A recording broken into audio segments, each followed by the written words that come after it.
Hola a todos. La historia que están a punto de escuchar es un viaje al corazón de un hombre que creía tenerlo todo, solo para descubrir que no tenía nada. Antes de que nos sumerjamos en este relato de traición y redención, te invito a suscribirte a nuestro canal y darle me gusta a este video. Tu apoyo nos ayuda a seguir compartiendo historias increíbles. La mentira perfecta, el matrimonio perfecto o la mentira perfecta.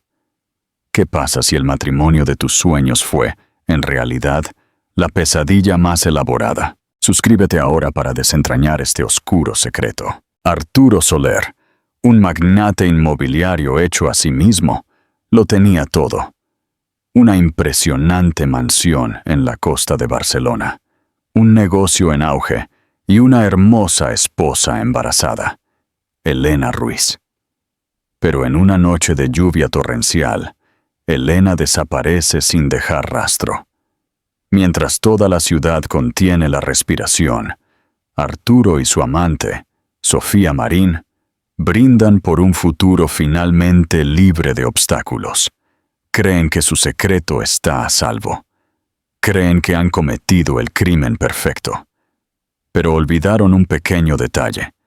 Su diario y los secretos garabateados en sus páginas están a punto de prender fuego a su mundo de perfección. Esta es la historia de cómo las palabras de una víctima trágica, pronunciadas desde más allá de la tumba, derribaron un imperio y un asesino. Un secreto en las sombras. La finca de los Soler era un monumento al dinero nuevo.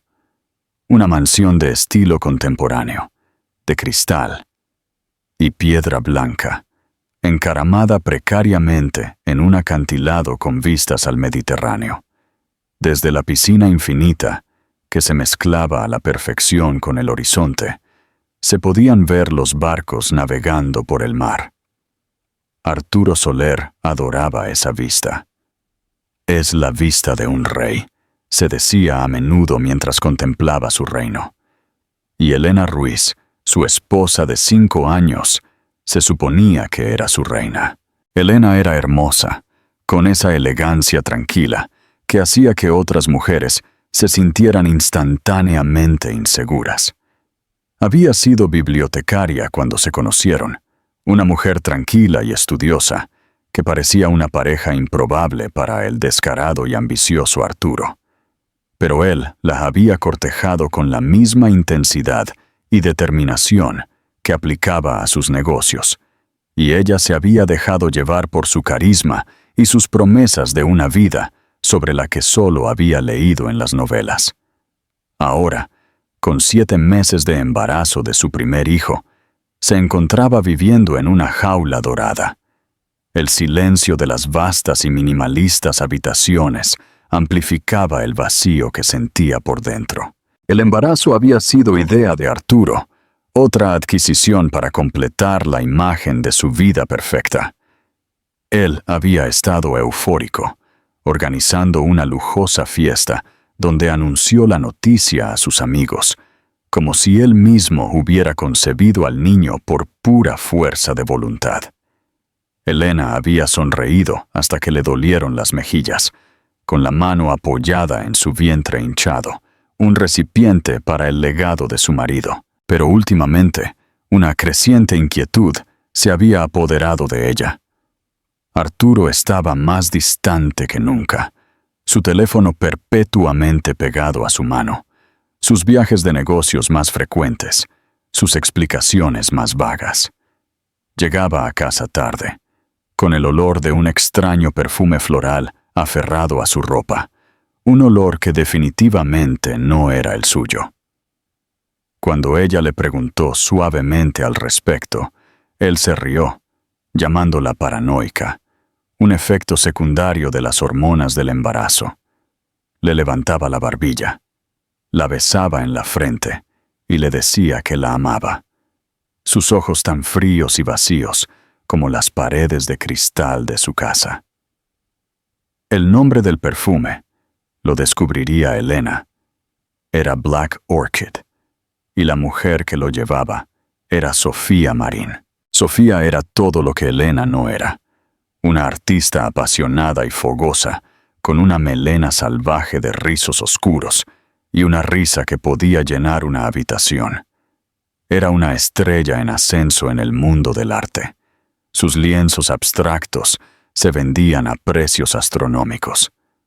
Arturo se había convertido en su mecenas más devoto, un hecho que no se molestó en ocultar.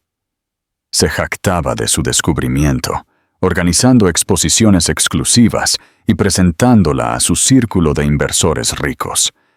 Hablaba de su talento con una reverencia que Elena nunca le había oído usar para nada más que para una cartera de valores. Elena solo había conocido a Sofía una vez, en una gala benéfica. Arturo había insistido en que fuera, a pesar de su avanzado embarazo. Él la había guiado a través de la multitud, su mano como una marca posesiva en la parte baja de su espalda, antes de dejarla en una mesa con las otras esposas. Luego, se dirigió directamente hacia Sofía, que estaba reinando junto a la barra, una visión con un vestido rojo sangre que se ajustaba a cada una de sus curvas. Elena los observó toda la noche, un nudo de hielo formándose en su estómago. Vio la forma en que Arturo la miraba, la forma en que se inclinaba cerca, sus labios rozando su oreja mientras le susurraba algo que la hizo echar la cabeza hacia atrás y reír. Era una mirada de deseo crudo y sin reservas, una mirada que no le había dado a Elena en años. Esa noche, Elena comenzó un diario. Era un simple libro de cuero que tenía desde la universidad. Sus páginas una vez llenas de citas literarias y sueños de viajar por el mundo.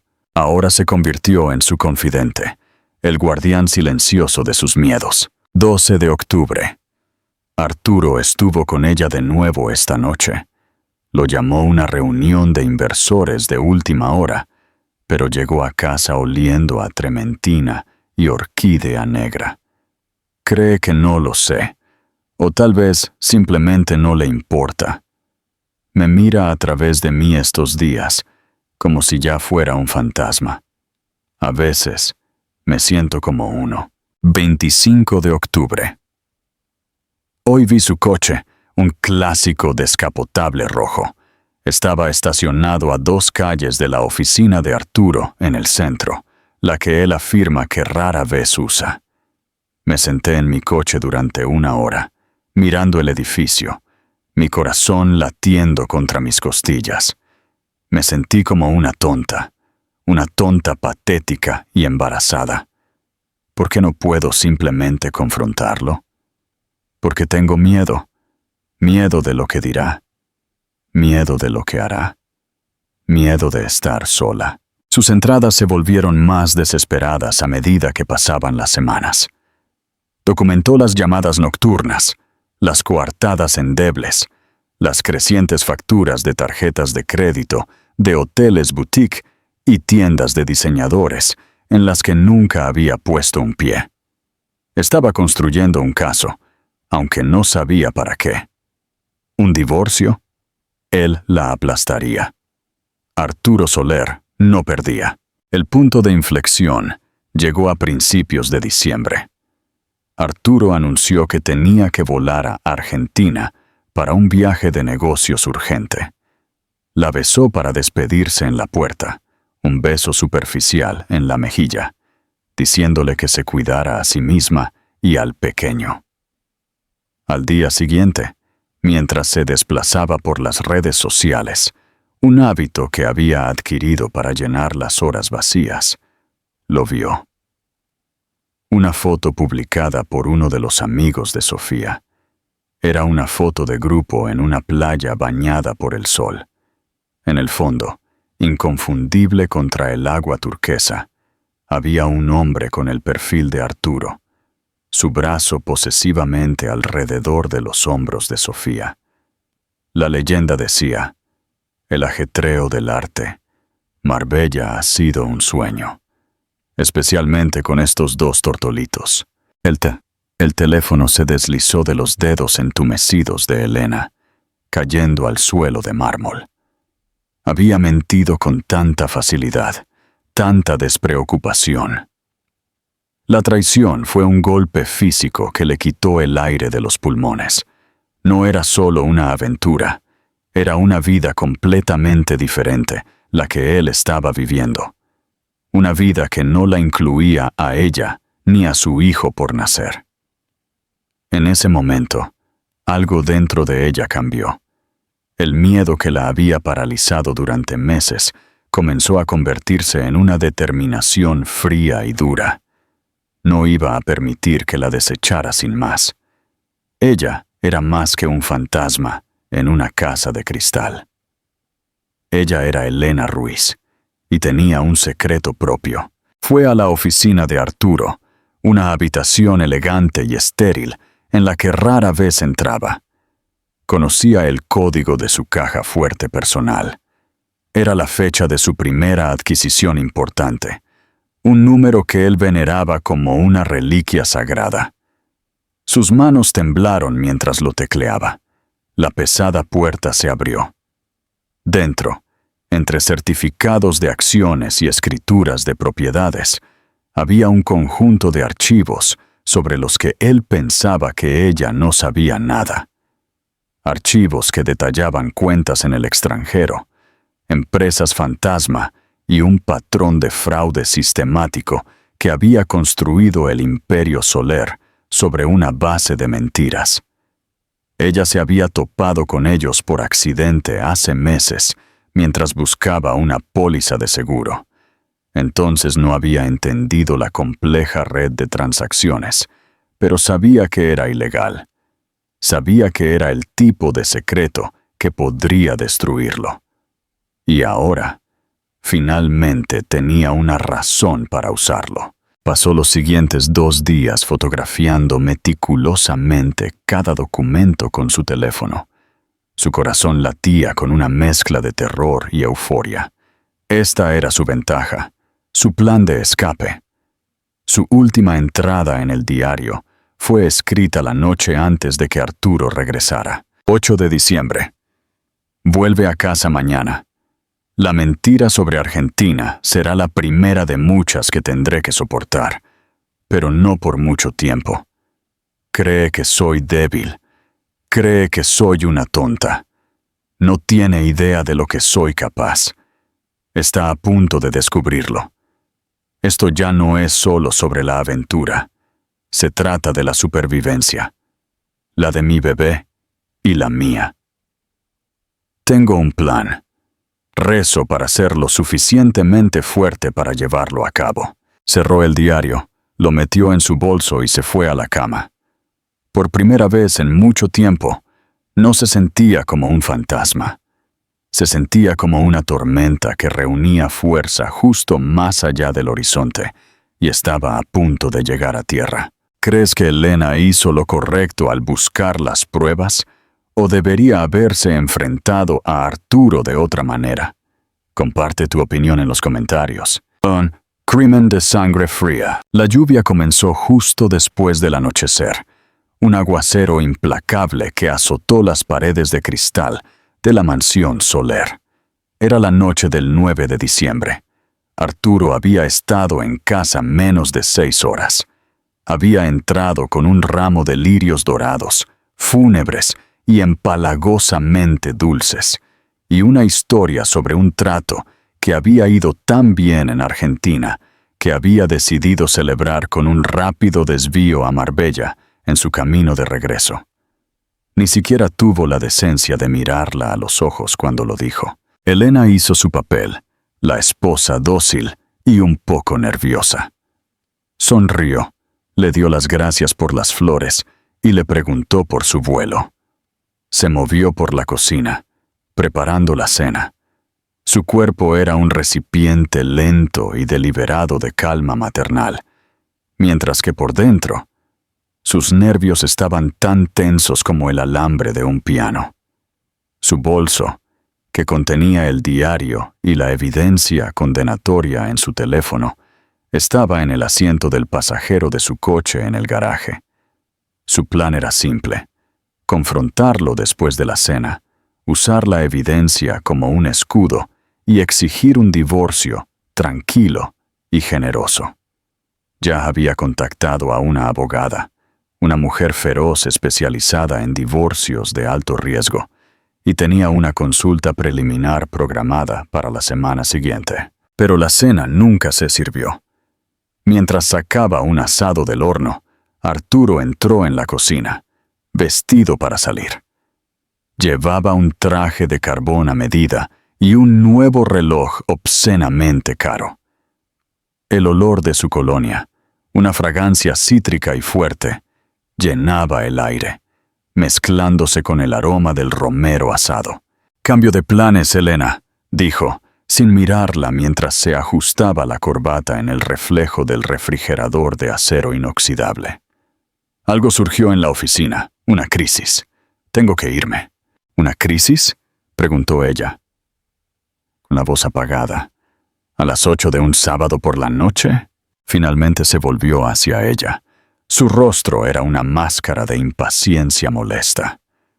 «Sí, una crisis. Estas cosas no tienen horario de oficina, ya lo sabes. No me esperes despierta». Él iba a verla. A Sofía. La crueldad casual le quitó el aliento. Ni siquiera podía esperar una sola noche. Dejaba a su esposa embarazada, que había just un rastro frío. 2 días después, un convenientemente frenético Arturo Soler entró en el 17º distrito de la Policía de Madrid y reportó a su esposa embarazada, Elena Ruiz, como desaparecida. Se frotó las manos. Su voz era gruesa por la emoción ensayada, mientras le decía al sargento de la mesa que ella había estado deprimida, actuando de forma errática, y que estaba terriblemente preocupado. El caso aterrizó en el escritorio del inspector jefe David Mínguez, y el juego estaba a punto de cambiar. El inspector jefe Mínguez sintió un cansancio familiar asentarse en sus huesos mientras conducía su modesto sedán por el sinuoso camino de entrada de la finca de los Soler. El lugar no parecía un hogar, parecía una fortaleza de riqueza, un monumento estéril de cristal y piedra blanca que parecía rechazar los mismos acantilados sobre los que fue construido. En sus 30 años en la fuerza, Mínguez había aprendido que cuanto más grande la casa, más grandes los secretos. Y esta casa, mensa, fue recibido en la puerta por el propio Arturo Soler. El hombre era exactamente lo que Mínguez había esperado. Alto, guapo, impecablemente vestido con un suéter de cachemira gris sobrio, que probablemente costaba más que el pago mensual de la hipoteca de Mínguez. Irradiaba un aura de poder controlado y doloroso. Era una actuación, y Mínguez la reconoció al instante.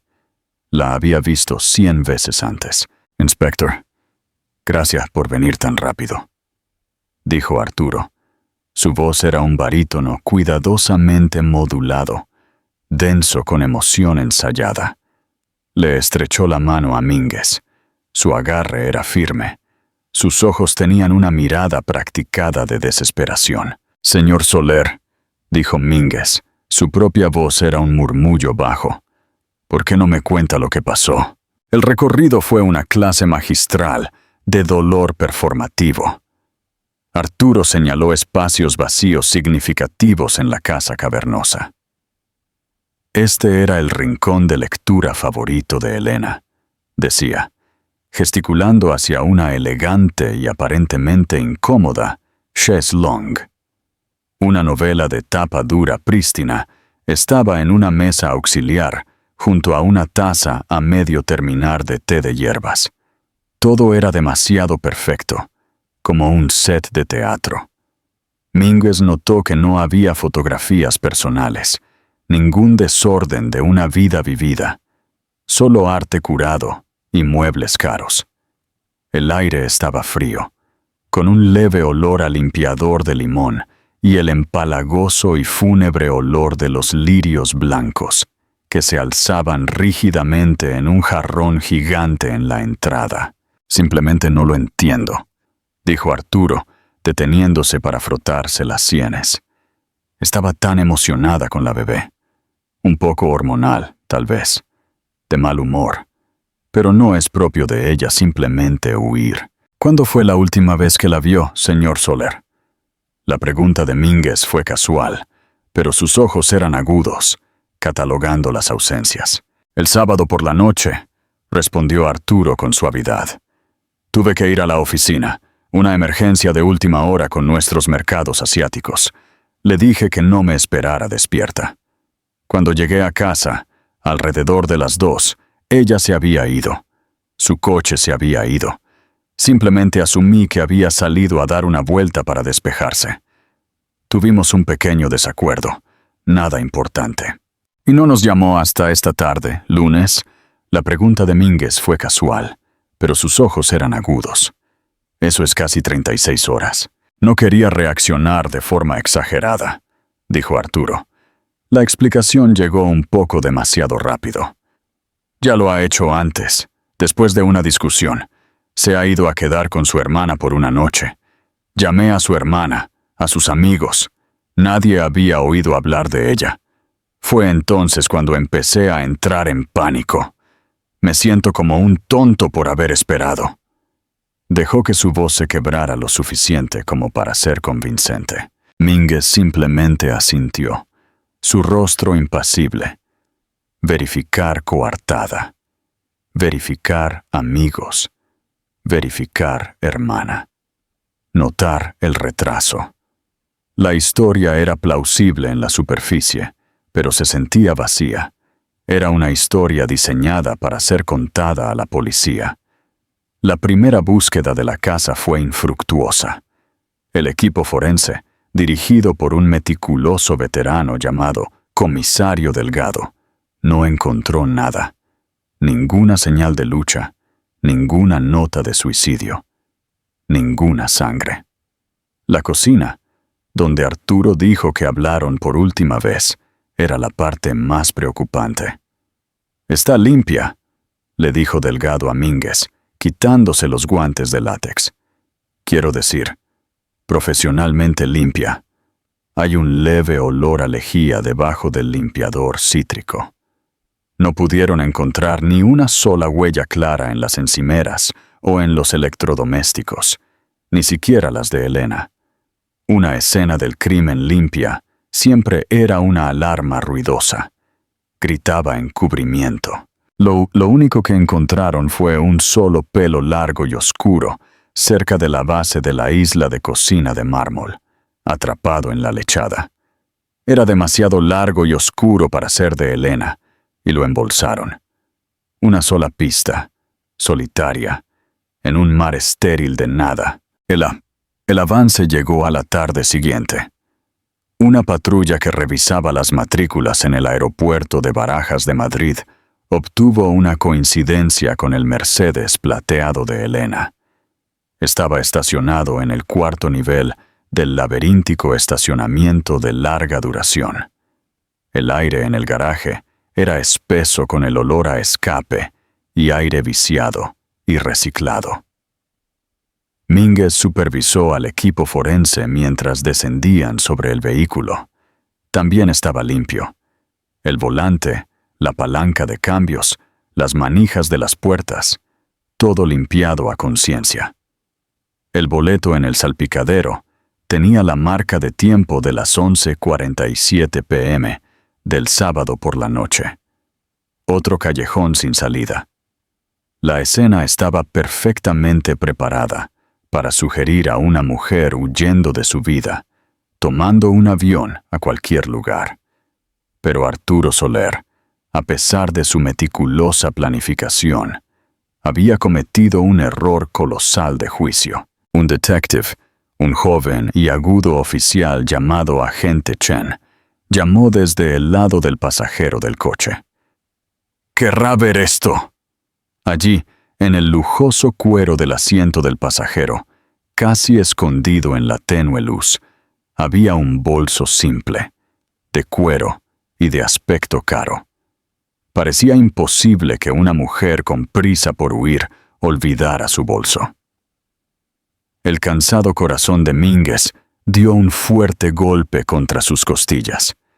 Este era el error. De vuelta en el distrito, bajo el resplandor estéril de las luces del laboratorio, inventariaron cuidadosamente el contenido del bolso.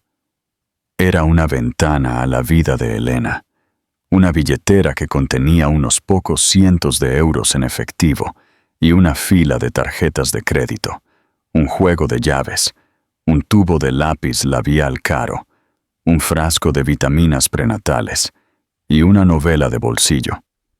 Y luego, en el fondo, envuelto en una funda protectora de plástico, había un simple diario de cuero. Mínguez manejó el diario como si fuera un artefacto sagrado. Lo abrió con cuidado. Las páginas olían ligeramente a papel viejo y a un ligero perfume floral que ahora asociaba con el fantasma de Elena Ruiz. Comenzó a leer, y la fachada cuidadosamente construida de Arturo Soler comenzó a desmoronarse. Leyó durante horas, ignorando los teléfonos que sonaban y el parloteo de la sala de escuadrones. Leyó sobre la aplastante soledad de Elena, su creciente miedo a su marido, su metódica documentación de sus mentiras, y luego llegó a un nombre escrito una y otra vez: Sofía Marín. El diario detallaba las llamadas nocturnas, el olor a trementina y perfume en la ropa de Arturo, el descubrimiento de la aventura. La siguiente parada de Mínguez fue el loft de Sofía Marín. El distrito de almacenes reformados era un mundo alejado de la perfección, cuidada de la finca Soler. La encontró trabajando en un lienzo masivo y violento, salpicado de pintura, su ropa y manos manchadas. Era llamativa, irradiando la intensa y concentrada confianza de una artista. Hizo el papel de la conocida preocupada, su ceño fruncido con simpatía artística. «Es simplemente trágico», dijo, limpiándose las manos en un trapo, el espeso olor a pintura al óleo en el aire. «Pobre Elena. Apenas la conocía, por supuesto. Conozco a Arturo a través de mi trabajo. Es un hombre maravilloso y generoso. No puedo imaginar por lo que debe estar pasando». «¿Cuándo fue la última vez que vio al señor Soler?», preguntó Mínguez, su tono engañosamente casual. «Oh, déjeme pensar», dijo, inclinando la cabeza en un gesto que parecía ensayado. «Debe haber sido la semana pasada, antes de su viaje. Vino a ver una nueva pieza». «¿No el sábado por la noche?», preguntó Mínguez, observando su rostro de cerca. Por una fracción de segundo, un destello de pánico puro cruzó sus facciones antes de que pudiera controlarlo. «¿El sábado?», se rió, un sonido un poco demasiado agudo. «No, estaba aquí, inmersa en mi trabajo. Estuve sola toda la noche». Mínguez dejó que una pequeña sonrisa sin humor tocara sus labios. Era una farsa completa, un tiro a ciegas, pero su instinto le dijo que daría en el blanco. Eso es gracioso, porque tenemos un testigo que vio el coche del señor Soler estacionado justo afuera de su edificio durante varias horas el sábado por la noche. Es difícil confundir un coche como el suyo. Era una completa mentira, pero ella no lo sabía. Sofía palideció visiblemente. El color se le fue del rostro, dejando su piel del color amarillento de un lienzo sin preparar.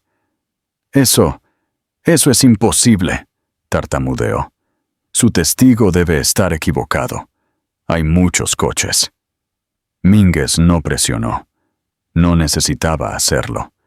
Había visto la verdad en sus ojos. La dejó de pie, inmóvil en medio de su estudio, como un ciervo atrapado en los faros.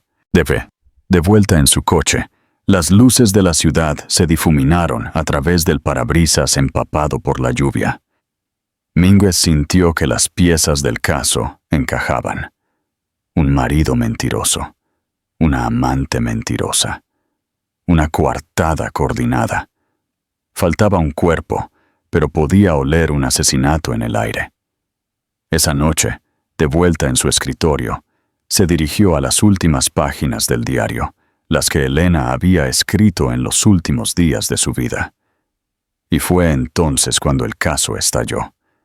Leyó sobre la caja fuerte, los archivos, las empresas fantasma, el fraude sistemático. Leyó su declaración de guerra. Cree que soy débil, cree que soy una tonta, no tiene idea de lo que soy capaz. Está a punto de descubrirlo. Esto ya no es solo sobre la aventura. Se trata de la supervivencia. A Mínguez se le heló la sangre. Esto no era un simple triángulo amoroso que había estallado en violencia. Esto era una ejecución. Arturo Soler no había matado a su esposa porque ella había descubierto a su novia. La había matado porque ella había encontrado la llave de su reino fraudulento y estaba a punto de prenderle fuego. Elena Ruiz no había sido solo una esposa despreciada. Había sido una amenaza para todo su imperio. Agarró el teléfono, con los nudillos blancos, y marcó la oficina del fiscal de distrito. «Soy Mínguez», dijo. Su voz era un gruñido bajo y sombrío. «Necesito una orden financiera completa para Arturo Soler, sus negocios y cada empresa fantasma que haya tocado. Nuestra persona desaparecida ahora es la víctima en una investigación de homicidio.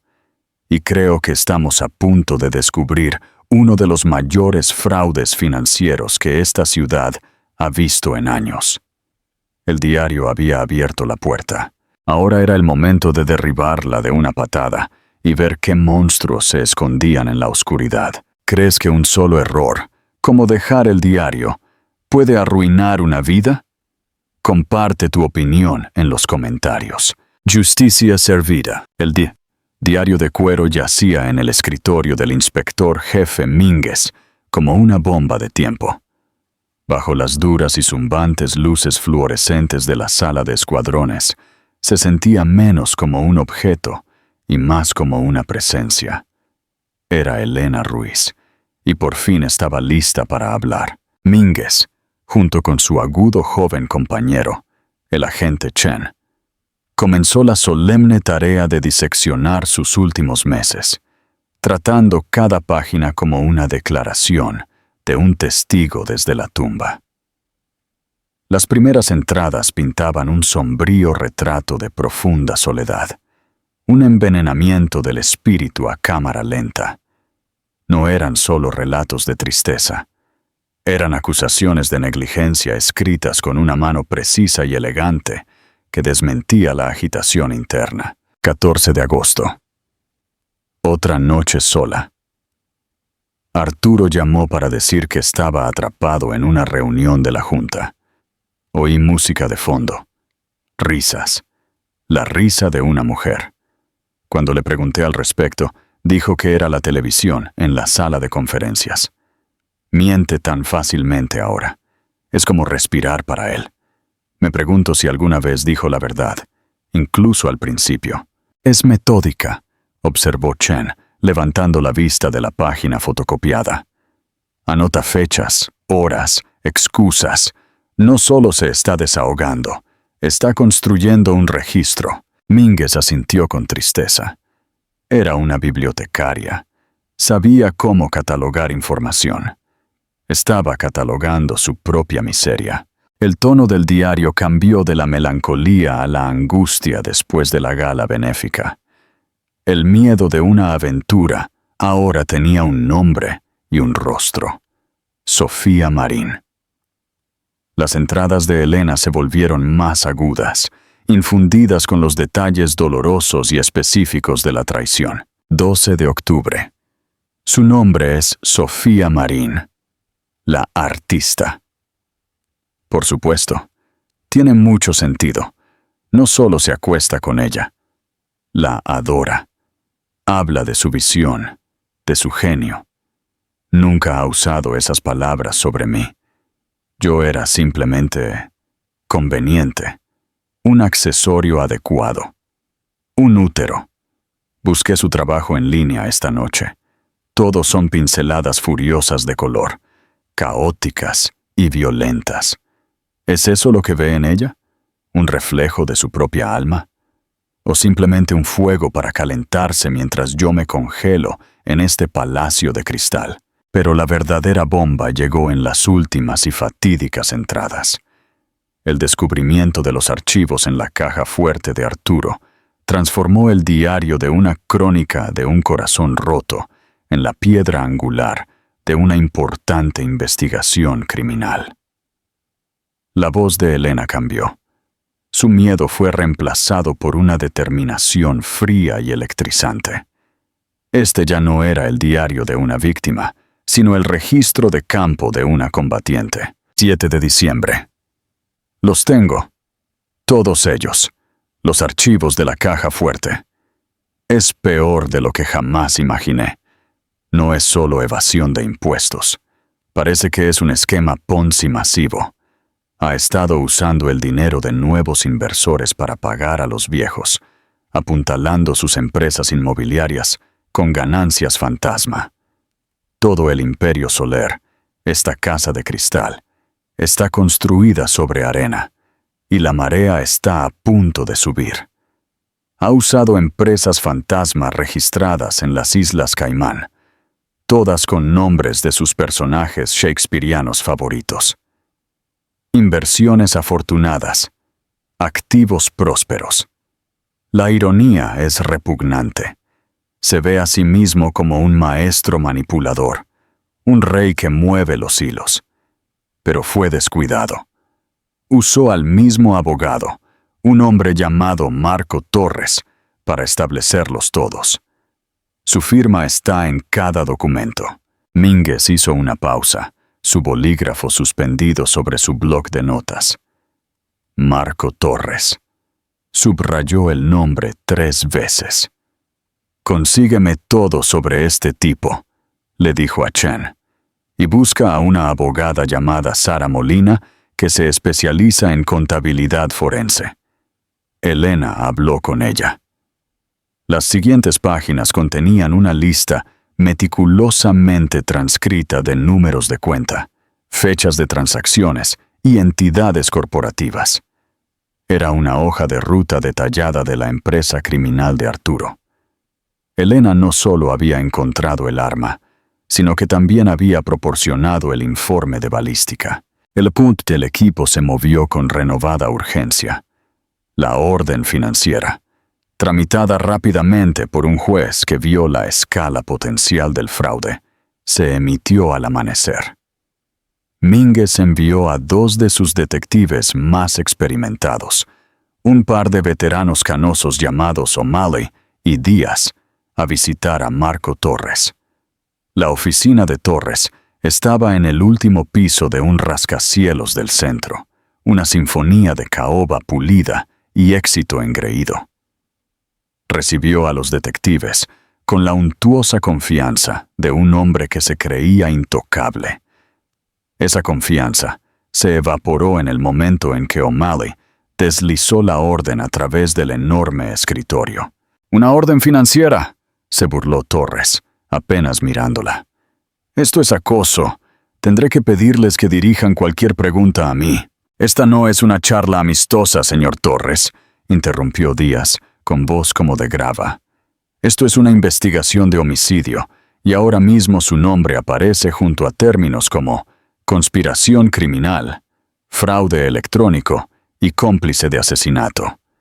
Podemos tener esta conversación aquí, o podemos tenerla en una habitación mucho más pequeña en el centro.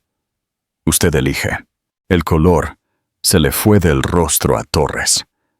La mención de un asesinato destrozó su fachada cuidadosamente construida.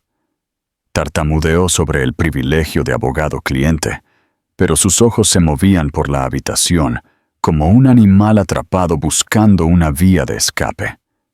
Sudaba.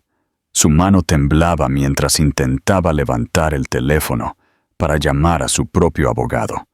Los detectives no necesitaban una confesión. Tenían su miedo. Era igual de bueno. Mientras tanto, Mínguez y Chen visitaron a Sara Molina. Su oficina era el polo opuesto de la de Torres, modesta, desordenada y práctica.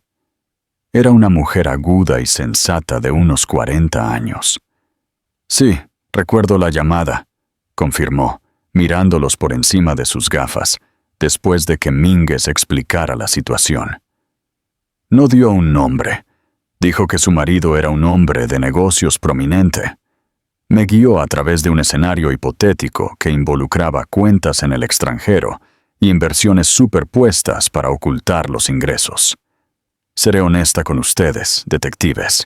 Sonaba menos como un hipotético y más como si estuviera leyendo un libro de texto sobre cómo manejar un esquema Ponzi. ¿Sonaba asustada?, preguntó Chen. Sara Molina hizo una pausa, considerando. No asustada, determinada. Había acero en su voz. Dijo que la prueba era irrefutable y que tenía la intención de usarla para asegurar su libertad y el futuro de su hijo. Se suponía que me volvería a llamar para programar una consulta formal. Nunca lo hizo.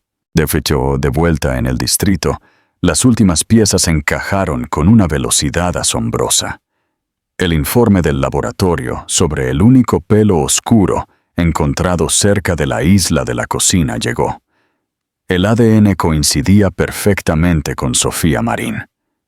Mínguez se paró frente a la gran pizarra, una tormenta de evidencia arremolinándose alrededor de las fotos de los tres protagonistas.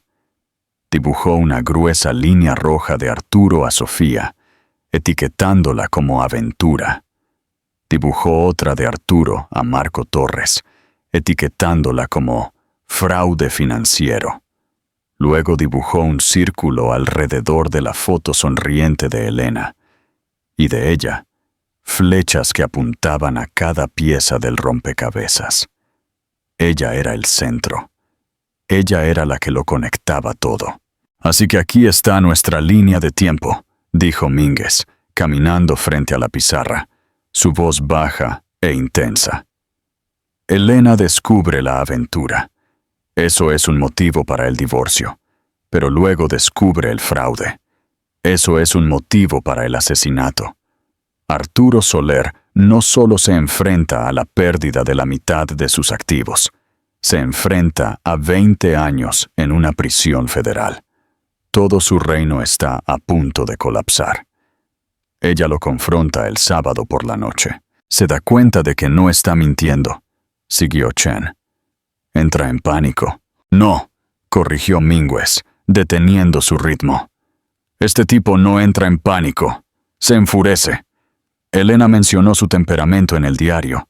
No ve un problema que deba resolverse. Ve una amenaza existencial que debe ser eliminada. Golpeó la foto de Arturo. Un narcisista como este, cuando está acorralado, no negocia, aniquila. Y Sofía estaba allí, agregó Chen, señalando el informe del laboratorio pegado en la pizarra. Mintió sobre estar en su estudio. Estaba en la casa. Era una participante o un testigo. Mínguez estuvo de acuerdo. De cualquier manera, es una cómplice. Matan a Elena. Probablemente un acto de violencia impulsivo durante la discusión. Un empujón, una caída, un golpe contra esa isla de mármol. Luego la limpieza. Friegan la cocina. Se deshacen del cuerpo. Preparan el coche en el aeropuerto de Barajas para que parezca que huyó. Un marido angustiado reporta a su inestable esposa embarazada como desaparecida. Es un encubrimiento limpio del libro de texto. Hizo una pausa. tomando el diario de cuero de la mesa de pruebas. Pero cometieron un error fatal. En su arrogancia, en su prisa por deshacerse de la mujer, olvidaron sus palabras, olvidaron su mente, dejaron atrás a la testigo más poderosa en su contra. Miró los rostros de su equipo. La sombría realidad del caso se asentaba sobre ellos. Habían pasado de un caso de persona desaparecida a una compleja red de infidelidad, crimen corporativo y asesinato en menos de 48 horas. Todo porque una mujer tuvo el coraje de escribirlo todo. Muy bien, dijo Mínguez. Su voz era dura como el hierro. Vamos a buscarlos. Veamos qué tan bien se sostienen las historias del señor Soler y la señorita Marín cuando no están celebrando su libertad, sino sentados en salas de interrogatorio separadas, enfrentando cargos de asesinato en primer grado. El diario había hecho su trabajo. Había hablado por la víctima. Ahora era el momento de que la ley sacara a los monstruos de la oscuridad. ¿Crees que un solo error, como dejar el diario, puede arruinar una vida? Comparte tu opinión en los comentarios. La redención final. Los arrestos se programaron con precisión militar, ejecutados en los fríos y grises momentos justo antes del amanecer. En la mansión Soler, la majestuosidad silenciosa de la estructura de cristal y piedra fue destrozada por el fuerte y autoritario golpe en la puerta. Arturo Soler, con una bata de seda negra, abrió él mismo. La máscara del marido afligido, tan cuidadosamente usada durante días, se desintegró en un instante. No fue el miedo o la sorpresa lo que brilló en sus ojos, sino una furia escalofriante y despectiva. Parecía insultado por la intrusión, por la audacia de la ley irrumpiendo en su reino. No dijo nada mientras le cerraban las esposas alrededor de sus muñecas. Su mirada fija en el inspector jefe Mínguez, una mirada de odio puro y reptiliano que prometía represalias. A kilómetros de distancia, la escena en el loft de Sofía Marín era de una desesperación caótica y teatral. Abrió la puerta con un mono salpicado de pintura. Su pelo salvaje era un halo alrededor de su rostro pálido y empapado en lágrimas. Cuando los detectives se identificaron, se desmayó. Una marioneta con las cuerdas cortadas. Sus sollozos resonaban en el vasto espacio del almacén, entre sus lienzos violentos y furiosos. ¡Fue Arturo!, chilló. Su voz era un instrumento discordante de victimización practicada. ¡Me mintió! ¡No sé nada! ¡Yo también soy una víctima! Fue una actuación convincente, pero Mínguez había leído el diario de Elena. Sabía que Sofía no era víctima de nadie más que de sí misma. En el distrito, fueron colocados en salas de interrogatorio separadas y estériles. Las paredes blancas y la blancura eran una confesión profana. El aire zumbaba con la tensión silenciosa de un juego a punto de comenzar. La estrategia de Mínguez fue clásica, una prueba de lealtad entre dos personas que no tenían ninguna. Empezó con Sofía, dejándola cocinarse a fuego lento durante casi una hora. Sus sollozos se convirtieron en jadeos y respiraciones agitadas. Cuando finalmente entró, proyectó un aire de cansada simpatía. «Esto es un desastre, ¿verdad, Sofía?», comenzó, colocando un vaso de agua en la mesa de metal. «Es un monstruo», susurró ella, agarrando la taza con manos temblorosas. «Me dijo que ella era inestable. Me dijo que tenía miedo de que le hiciera daño al bebé, que era suicida. Te mintió sobre muchas cosas», dijo Mínguez, su voz suave. Dejó pasar un momento de silencio. Sabías que su negocio era una farsa, un esquema Ponzi multimillonario al borde del colapso. Elena lo descubrió. Encontró evidencia que podía enviarlo a prisión por el resto de su vida. Por eso tuvo que deshacerse de ella, Sofía. Esa es la verdadera razón. Nunca se trató de salvarte de la esposa inestable. Se trató de salvarse a sí mismo de la prisión. Se inclinó hacia adelante, su voz bajando a un susurro conspirador. ¿Estuviste allí, Sofía? ¿Fuiste a la casa esa noche? ¡No!, insistió ella, con la voz quebrándose. Estuve aquí. Estuve trabajando toda la noche, lo juro. Mínguez suspiró, un sonido de profunda decepción. Eso es una lástima, porque te tenemos en la escena. Encontramos uno de tus pelos en la cocina. Largo, oscuro, hermoso. Una coincidencia forense.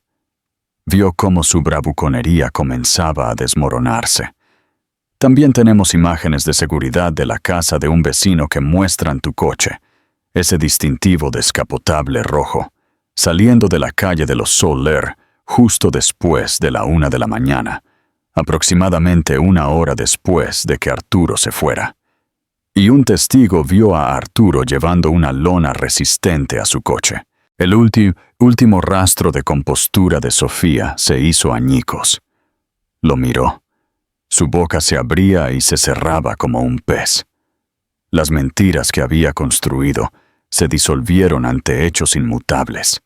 La lucha se desvaneció de ella, reemplazada por un pánico animal y crudo. Era el cálculo frenético de la autopreservación. Me llamó. Las palabras salieron en un torrente desesperado y caótico. Estaba en pánico. Dijo que ella lo atacó, que se volvió loca y se cayó. Dijo que fue un accidente. Me rogó que fuera. Dijo que tenía miedo. Tiene un temperamento terrible. No sabes cómo es. Solo ayudé porque le tenía miedo. Estaba sollozando de nuevo, pero estas eran las lágrimas de un animal acorralado, no de dolor. Les dio la ubicación del acantilado, una ofrenda desesperada para salvarse, atribuyendo cada onza de malicia e intención directamente a su amante. Armado con una confesión y una ubicación, Mínguez caminó por el pasillo hasta la habitación de Arturo. El multimillonario estaba sentado rígidamente, la imagen de la arrogancia desafiante. Mínguez no dijo nada. Simplemente colocó el diario de cuero en la mesa entre ellos. Los ojos de Arturo se fijaron en el libro. Por un único y desprotegido momento, su máscara de control de hielo se deslizó. Fue un destello de pavor puro y sin adulterar. La única variable que no había logrado controlar. El único detalle que había pasado por alto en su limpieza meticulosa y en pánico. Lo encontramos, Arturo, dijo Mínguez, su voz tranquila, pero con el peso de la perdición. En su bolso, en su coche en el aeropuerto. Cometiste un error. Olvidaste su diario. Mínguez abrió el libro, no en la última página, sino en una entrada de meses antes. Leyó en voz alta las palabras de Elena sobre su soledad, sobre sentirse como un fantasma en su propia casa, sobre sus esperanzas para la bebé.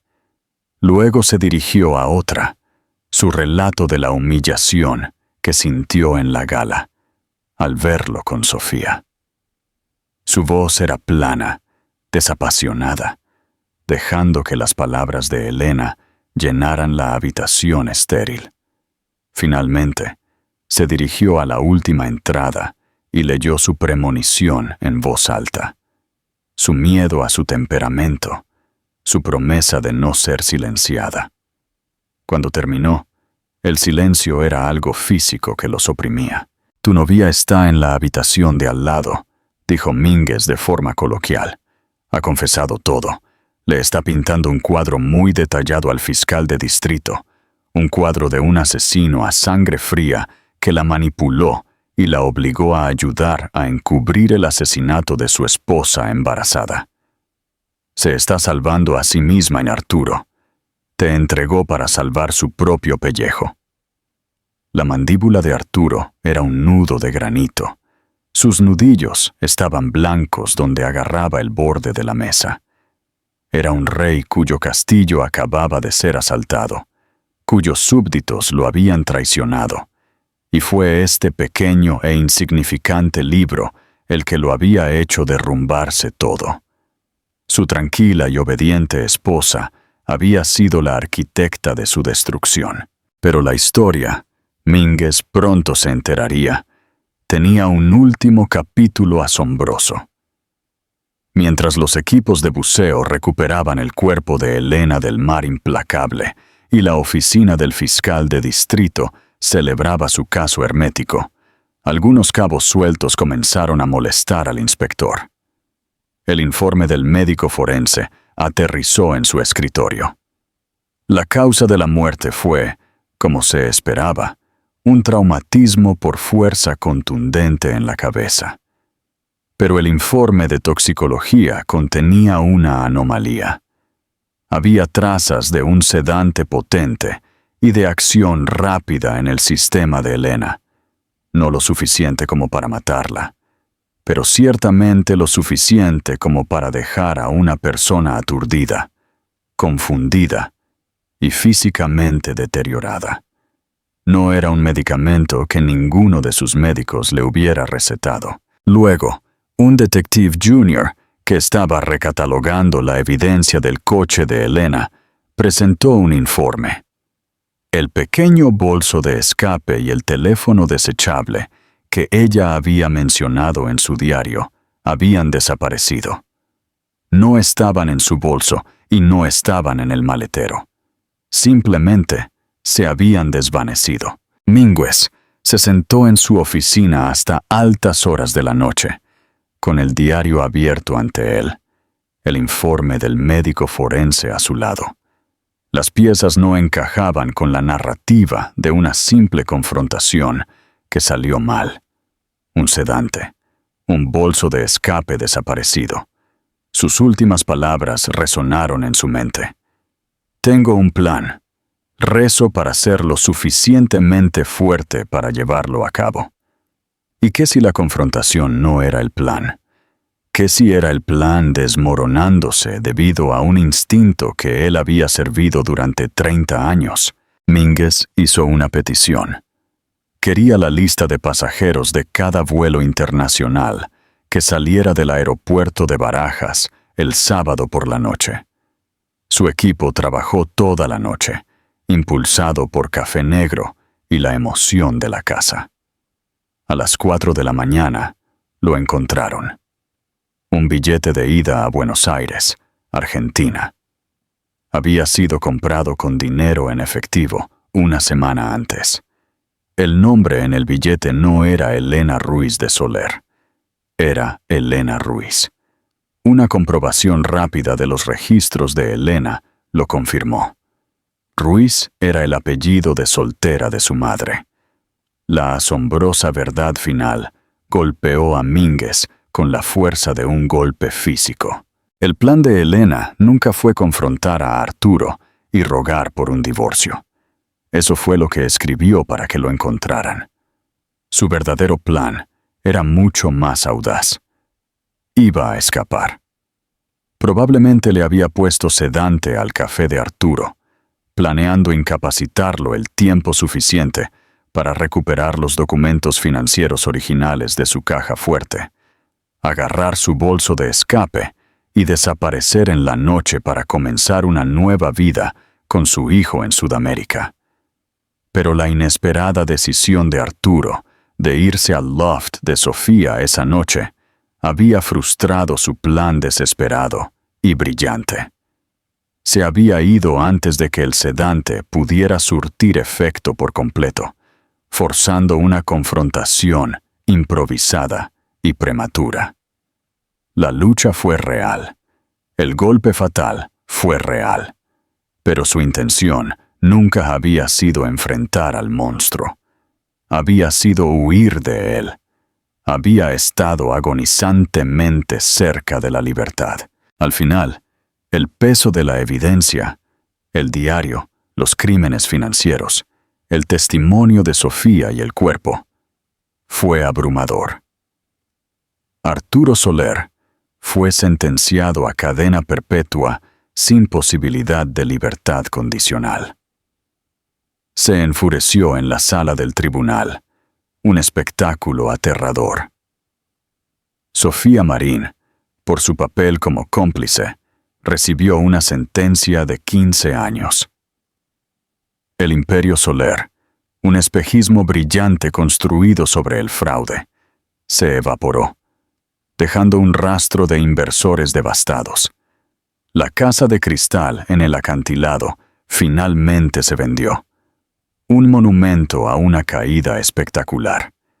Y encerrado en una sala de pruebas, el diario de cuero permaneció como el testamento final de Elena Ruiz, una mujer a la que todos habían subestimado. No había sobrevivido a la tormenta, pero desde más allá de la tumba, sus palabras habían desatado un huracán de verdad, asegurando que el hombre que le quitó la vida y la mujer que lo ayudó nunca volverían a saborear la libertad que tan cruelmente habían celebrado. Esta historia es un escalofriante recordatorio de que los secretos más peligrosos a menudo se esconden detrás de las fachadas más perfectas. Es una historia de codicia, traición y la desesperada lucha de una mujer por la supervivencia.